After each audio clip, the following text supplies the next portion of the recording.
This channel is made possible by viewers like you. My viewers, subscribers, and patrons greatly help to keep this channel going. I wouldn't be here today if it wasn't for all of you. Please make sure to subscribe so you don't miss any uploads. And if you'd like to go the extra mile, please check out my Patreon page. For just $1 a month, you'll get access to what I'm working on, previews of upcoming content, and even early videos, along with other tier options for those that are interested. Thank you, and now on to the video. So far, Final Fantasy XVI seems like the most accessible of the recent games, while also being a game that just reminds me of something from the PS3 generation. For accessibility, if you're new to the series and own a PS5, this might be the easiest sell if you're interested in it. While I would always go back to some of the more traditional ones, or the ones I grew up with on the PS1 as my suggestions. 16 features a more action-like combat system. It feels like a mixture of the recent Final Fantasy titles, mixed with something that you would expect to see in an action game. While I love turn-based in its many forms, the more hacky-slashy aspect to 16's combat could be the perfect fit for a newcomer. The same can be said with the story, since the narrative does not come with some of the baggage that we've seen from other titles. For example, Final Fantasy XIII, while I really enjoyed it, was convoluted. 15, another one I loved, had too much expanded media, like a film, anime, DLCs, and even another game that would help to flesh out the story found within 15. 15 was the one billed as one for newcomers and legacy fans, but I think 16 might be the better option for someone new, being that I've been playing the series since the PS1, and have played most of them, with plenty of the spin-offs and none of the MMOs. I still didn't really know what to expect for this one. I have really gotten away from looking at much of the marketing leading up to a launch of a title. I generally try to go in blind when I can. Life got in the way, so I got to this one late, and I'm taking my time with it. And so far, I think it's pretty awesome. What? Still short, just not quite as quick. But it'll be a damn sight quicker if you help me. My thoughts exactly. Too slow. Get him, boy!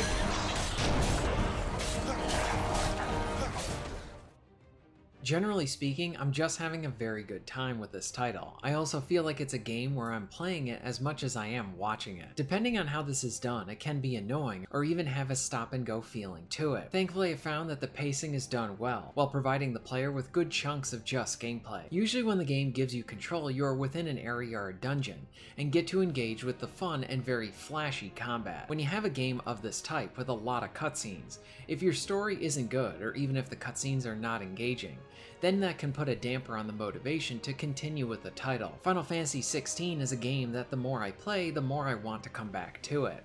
When I am in combat, I'm having a blast, and the story beats are just as engaging. Plus, I like some of the bravado and cheese that I usually see from Japanese titles, and it's also found here.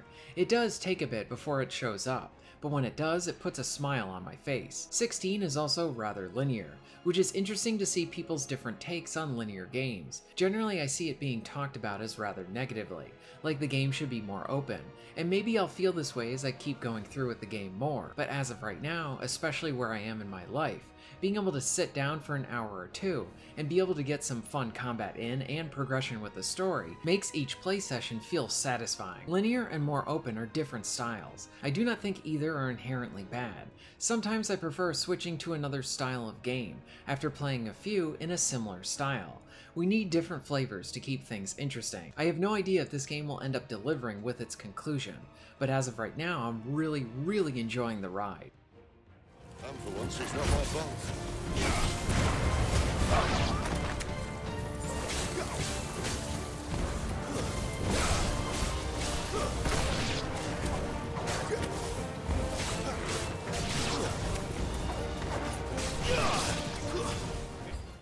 Now, like I mentioned before, the combat system here does feel like a combo of prior titles mixed with a more action-like setting, with the push for action being even more than before.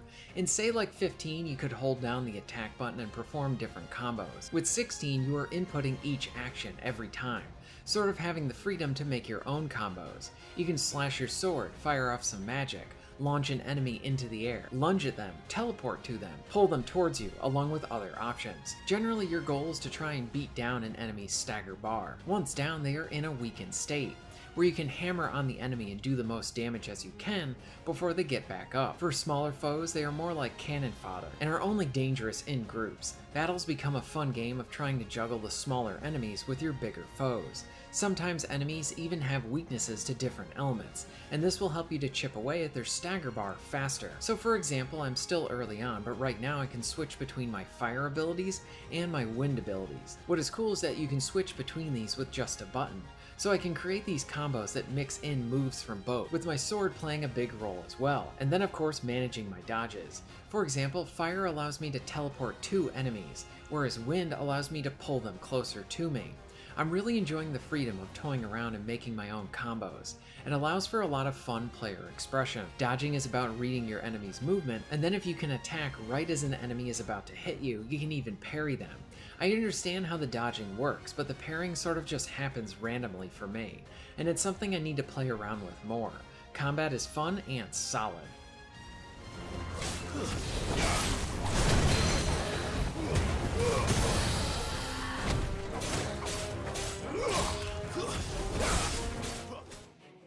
I do really like the combat, but one thing I think that is a bit of an issue with the combat is that it can be a bit too flashy at times. Depending on your move, you'll have more or less particle effects going on. I actually found it hard to read enemy attacks because some of the cool effects from my attacks block that for me. And since effectively dodging requires you to read your enemy, I do feel like the particle effects or effects could be toned down a bit more, or enemy attacks could be more readable, so that the player can use this information better to react. Story-wise, I like it so far. Clive does a lot of brooding and is very revenge-focused, but he has plenty of smaller moments of humanity that helps to round out his character. Sid is a Chad and very likable. I am very interested in his story, but my main issue, at least with the story so far, is that they throw a lot of players at you early on, so to understand the greater conflict and war going on can be a bit confusing. There is this handy lore feature where you can pause any cutscene and get some background if you so choose. This is a really nice feature, and I have to comment on the level of spectacle in this game. A lot of money went into this title, and you can see it from the effects in combat to the cutscenes. You get to experience huge battles and see large monsters fighting. Now, like I said at the start, this game is kind of reminding me of a title from the PS3 generation. What I mean by this is that it's largely focused on its story, which is expected for a Final Fantasy title. More action-like combat, and so far it's really linear. You get some opportunities to return to prior areas and even replay missions for additional rewards, if you so choose. But right now the pattern is watch a bunch, fight some stuff, and then watch some more. It's all working and gelling well together to keep me engaged. But who knows, maybe I'll feel differently as I keep going, or even when I reach the end. Either way, the ride right now is one that I am enjoying. Have you played Final Fantasy XVI? If so, what are your thoughts on it? Let me know all of this in the comments down below. If you're interested in being notified of new videos, please hit the subscribe button and bell. And if you would like to support the channel and get early access to content, please check out my Patreon. All of the links will be at the end of this video and within the description. And thank you very much for watching.